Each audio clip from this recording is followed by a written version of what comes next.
बिस्मिल्लाहिर्रहमानिर्रहीम। अस्सलाम वालेकुम। आप उसामा गाजी यूट्यूब चैनल देख रहे हैं। भारत ने अपनी तारीख़ की जो सबसे बड़ी इन्वेस्टमेंट की और उसकी ख्वाहिश थी कि पाकिस्तान को किसी तरह से नीचा दिखा सके, और ख़ास तौर पर उस वाक़े के बाद जिसने पूरी दुनिया को दिखा दिया कि पाकिस्तान की फ़ौज, पाकिस्तान के जवान, पाकिस्तान की एयरफोर्स का क्या जज्बा है, पाकिस्तान के पायलट्स कितने माहिर हैं, कितनी महारत रखते हैं।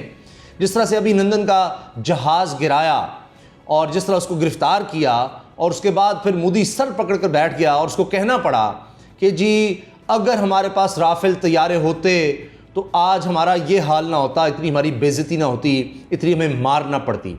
कहीं वो अपना खुद हेलीकॉप्टर गिरा बैठे और उसके बाद जनाब झूठ बोलते रहे कि जी हमने भी कोई F-16 गिराया है। वो भी पता लग गया, अमेरिका ने खुद कह दिया जी कोई F-16 नहीं गिरा।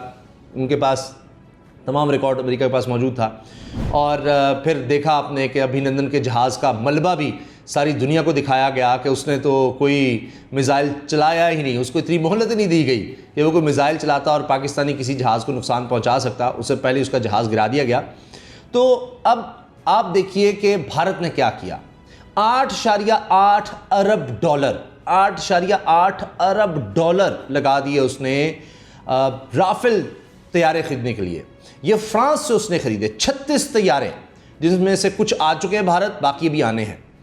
और ये यानी 8.8 अरब डॉलर, आप अंदाज़ा लगाइए कि भारत का पहले ही जो बजट है वो कोई 70 अरब डॉलर के करीब है सालाना बजट। आप सोचिए कि साल में भारत 60 से 70 अरब डॉलर खर्च कर रहा होता है अपने दिफा पर।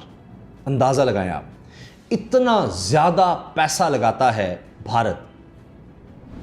अब उसमें ये और ज़्यादा इजाफा हो गया राफेल लाकर। अच्छा, राफेल चूँकि जदीद तैयारे हैं और भारत का ख्याल था कि जनाब पाकिस्तान इसका मुकाबला अब नहीं कर सकेगा और ये बड़े ज़बरदस्त तैयारे हैं, अब हमें मार नहीं पड़ेगी। और ज़ाहिर है कि जब फ्रांस से डील की उसने पूरी सोच समझ के की कि जी पाकिस्तान को ये नहीं बेचे जाएंगे ये तैयारे कभी भी। इसके साथ साथ ये कि जी इस टेक्नोलॉजी के बारे में पाकिस्तान को ना पता चल जाए, वरना तो बड़ा नुकसान हो जाएगा, सब कुछ पाकिस्तान को पता लग जाएगा क्या है। अच्छा, पाकिस्तान की तैयारी तो अल्हम्दुलिल्लाह पहले ही पूरी थी, लेकिन अब जो भारत का साथ हुआ है वो रो रहा है भारत कि ये हमारे साथ हो क्या गया है। ये हमारे साथ पाकिस्तान ने, ख़ास तौर पर कतर और तुर्की ने मिलकर क्या कर दिया है। आप देखिए, मैं आपको ख़बर सुना रहा हूँ। इस वक्त तुर्की में एक्सरसाइज हो रही हैं, मशक़ें हो रही हैं, फ़ज़ाई मशक़ें। और ये फ़ज़ाई मशक़ें हैं जिनका नाम है एनाटोलियन ईगल 2021। ये तुर्की में हो रही हैं। अच्छा, अब आप ज़रा सुनते जाएं और आप हैरान होंगे कि जिसको भारत ने अपना ख़तरनाक तरीन हथियार करार दिया कि जी जिसका मुकाबला ही नहीं कर सकता पाकिस्तान, हत्ता कि चीन को ललकारा कि जी अब तो हम चीन का भी मुकाबला कर लेंगे। और उन्होंने पाकिस्तान और चीन की जहां सरहद भारत के करीब है वहां इन जहाज़ों को प्लेस किया। अब वो जहाज़ उसके लिए समझे किस तरह नकारा हो गए हैं, जिस मकसद के लिए वो ख़रीद चुका, अब तो नहीं कुछ हो सकता, वो मैं आपको बताने वाला हूं। लेकिन उससे पहले मेरी आपसे गुजारिश है, उसामा गाजी यूट्यूब चैनल आपका अपना चैनल है, इसको ज़रूर सब्सक्राइब करें। सबसे कहेंगे इसको सब्सक्राइब करें, बेल आइकन पर क्लिक कर दें ताकि हर वीडियो के बारे में आपको पता चल सके। और वीडियो अच्छी लगे तो लाइक कर दें। कमेंट्स में अपनी राय का इजहार ज़रूर करें कि आप वाकई समझते हैं कि ये भारत के लिए अब तक का सबसे बड़ा धचका है और उसका ये सारा प्लान फेल हो गया है। हुआ ये है जनाब कि राफेल को तो बड़े तरीके से लाया गया और जनाब वो उसको पता नहीं जिस तरह होता है एक उनके रस्म व रिवाज में कि किस तरह वो राफेल पे पहुंचे, उसकी हिफाजत करी, वो सब किया गया। लेकिन अब राफेल जो है उसके सारे राज पाकिस्तान के पास आ गए हैं, सारे राज, हर चीज़ कि कितना है, इसकी कैपेसिटी क्या है, किस तरह जाता है, क्या करता है, इसका मुकाबला किस तरह किया जा सकता है। और हुआ ये है कि मैं आपको ख़बर सुना रहा हूँ, ये अब जो कि टर्किश मीडिया में है, हर तरफ आपको मिल जाएगी। The air forces of Azerbaijan, Qatar and Pakistan participated in Turkey's Anatolian Eagle 2021 exercises which is presently taking place at the third main jet base in Konya। अच्छा, अब ये अज़रबैजान है, कतर है और पाकिस्तान है। तुर्की में एक्सरसाइज हो रही हैं एयरफोर्स की, जिसमें ये ममालिक शिरकत कर रहे हैं। अच्छा जी, the Turkish ministry of defence announce the commencement of the exercise on June 21 जून को इन्होंने कहा जी शुरू होंगी। अच्छा, the overall goal of the exercises the ministry tweeted, ministry ने कहा है, टर्किश मिनिस्ट्री ने, कि जी इसका मकसद है इन एक्सरसाइजेज का to share knowledge, ability and experience besides enhancing training level for the joint operation. अच्छा, जो जो इसमें हिस्सा ले रहे हैं उसमें है कि नॉलेज, इल्म हासिल हो, उनको पता लग जाए सब चीज़ों के बारे में, एबिलिटी, उनकी काबिलियत और बेहतर हो, एक्सपीरियंस, तजर्बा बेहतर हो, और फिर अपने आप को और ज़्यादा बेहतर करना। फिर जनाब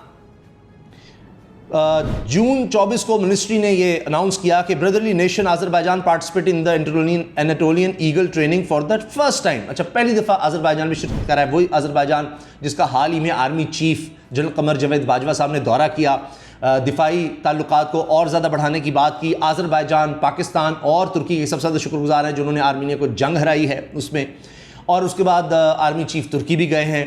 तो आप समझ रहे हैं सारा। अब देखिए आगे भी खबर ज़बरदस्त होने वाली है। अच्छा जी, फिर ये है कि जी ऑफिशियल वीडियो में जो इमेज रिलीज़ किए गए उसमें नज़र आ रहा है कि टर्किश F-16 ट्रेनिंग कर रहे हैं अलॉन्गसाइड रशियन बिल्ट अज़रबैजान के MiG-29, अज़रबैजान का जो है उनसे ट्रेनिंग हो रही है। अच्छा जी, Su-25 अटैक प्लेन्स हैं, उनके साथ ट्रेनिंग हो रही है। अब आ गई वो बात जो असल कहानी है जिस तरफ मैं आपकी तवज्जो दिलाना चाह रहा था। French built Dassault Rafale multi-role fighters of the Qatari Air Force also participated. Qatar only recently began taking delivery of the 4.5 generation French jets. They are the same kind of fighter jets rival Greece will soon start receiving from France for service in the Hellenic Air Force. अच्छा, फिर इसके मैं आपको बता दूं कि इसमें यह है कि जी राफेल जहाज़ भी इसमें हैं जो कतर के पास हैं, अभी उन्होंने ख़रीदे हैं। बिल्कुल वो राफेल जो भारत के पास है, वो कतर इस्लामी मुल्क है, पाकिस्तान इस्लामी मुल्क, उसके पास हैं। अच्छा, कतर के पायलट्स को पाकिस्तानी पायलट्स की ट्रेनिंग देते हैं। अब तो वो जहाज़ भी, और उन जहाज़ों ने किन के साथ ये सारे एक्सेस किए हैं? JF-17 के साथ। तो सारा मुआजना हो गया, JF-17 ने किस तरह मुकाबला करना है राफेल का, किस तरह होगा, इसकी मनूवरिंग कैसे है, क्या नहीं, किस तरह इसको, एक एक चीज़। अब और वो जहाज़ हैं, हमारे पायलट्स जाकर उसमें देखें, करें, जिस तरह भी है हर चीज़। अब अच्छा, और तुर्की को भी ये फ़ायदा कि ग्रीस भी ले रहा है ये राफेल जहाज़, तो तुर्की के ग्रीस से भी ताल्लुकात अच्छे नहीं है, ख़राब हैं, तो वो भी तुर्की का भी इसमें फ़ायदा। अच्छा जी, the Pakistani air force also participated with its JF-17 thunder fighter jets and aircraft jointly developed by Pakistan and China.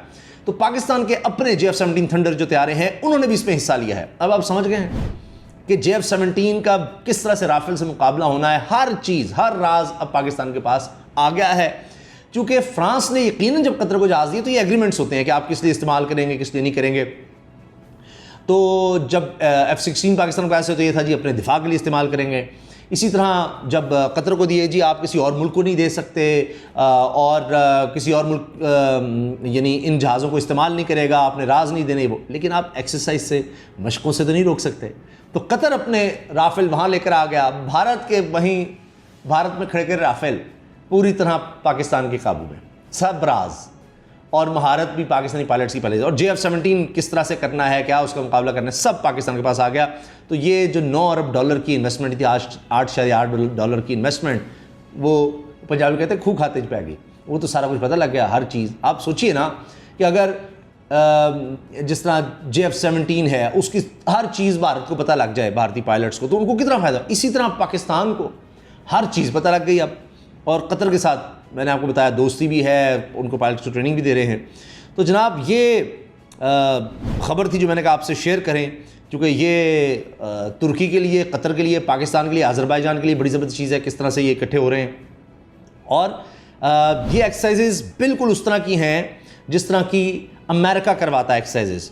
और इसमें अब तुर्की के लिए अहमियत ये है कि जी Russia S-400 air defence missile जो है जब से वो ख़रीदे तुर्की ने, उसके बाद से उसके ताल्लुकात अमेरिका और नेटो से ख़राब हैं। तो इसलिए भी तुर्की भी चाह रहा है कि इस तरह के ममालिक के साथ मज़ीद एक्सेस को बढ़ा कर, जिस तरह नेटो इत्तेहाद में उसको यानी कॉर्नर करने की कोशिश हो रही है, तो वो भी नए इत्तेहादों की तरफ बढ़ रहा है, रूस के साथ आगे आ रहा है, पाकिस्तान और चीन ये सब मुल्क इकट्ठे हो रहे हैं। तो जनाब ये बड़ी ज़बरदस्त खबर है पाकिस्तान के लिए, और ये मशक़ें हर साल होती हैं, और हर साल इस तरह से अगर मशक़ें होती रहेंगी तो मनूवरिंग होती रहेगी, चीज़ों का पता लगता रहेगा। तो आप सोचिए कि और पाकिस्तानी पायलट्स, तुर्की के पायलट, कतर के पायलट, अज़रबैजान के, ये सब एक दूसरे से कितना सीखेंगे, और भारत किस तरह से उसका सीना जलेगा और वो परेशान होगा। और ये जो नए ड्रामे वो करता है अब आप देखिए हाल ही में क्या हुआ, आपको पता ही है कि जनाब वो एयरपोर्ट है जो उनकी एयरफोर्स के पास है, वहाँ पर कह रहे हैं जी पाकिस्तान से ड्रोन आ गए, उनका मीडिया चीख रहा है ड्रोन आ गए। भाई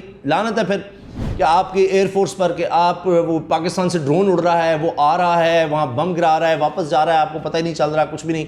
फिर साथ कभी कहते नहीं जी गुब्बारे थे, गुब्बारे आके यहाँ पर फट गए। कमाल है जी। ये वही हाल है कि जो पहले कबूतर पकड़ लेते थे कभी कि जी पाकिस्तान से आया, ये दहशतगर्द कबूतर है, इंटरनेशनल मीडिया हंसता था और उसको कैद भी कर लेते थे, उसको पिंजरे में बंद कर लिया जी दहशतगर्द कबूतर पकड़ लिया। कभी गुब्बारे पकड़ लिए जी हमने गुब्बारा गिरा दिया, पता लगा PIA उस गुब्बारे पे लिखा हुआ है, वो जहाज़ की शक्ल का इतना सा बच्चों के खेलने का गुब्बारा है, उसको गिरा के उसकी तस्वीरें भी कीजिए, देखें जी वहाँ से जहाज़ आया था, ये गुब्बारा जहाज़ और हमने पकड़ लिया। कभी कुछ। अब ये ड्रामा सारा मकबूजा कश्मीर में एक और पाकिस्तान का प्रोपेगेंडा करने के लिए, तो भारत वो प्रोपेगेंडा कर रहा है, पाकिस्तान अपनी तैयारी सॉलिड किस्म की कर रहा है और हर वक्त, हर लम्हा, हर दम पाकिस्तान की फ़ौज पाकिस्तान के दिफा के लिए तैयार है और उसके लिए ये तैयारियों को मुसलसल आगे बढ़ाया जाता है और इस तरह की मशक़ें की जाती हैं।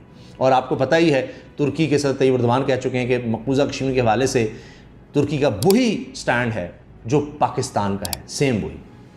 इजाज़त दीजिए, अल्लाह हाफ़िज़। पाकिस्तान जिंदाबाद।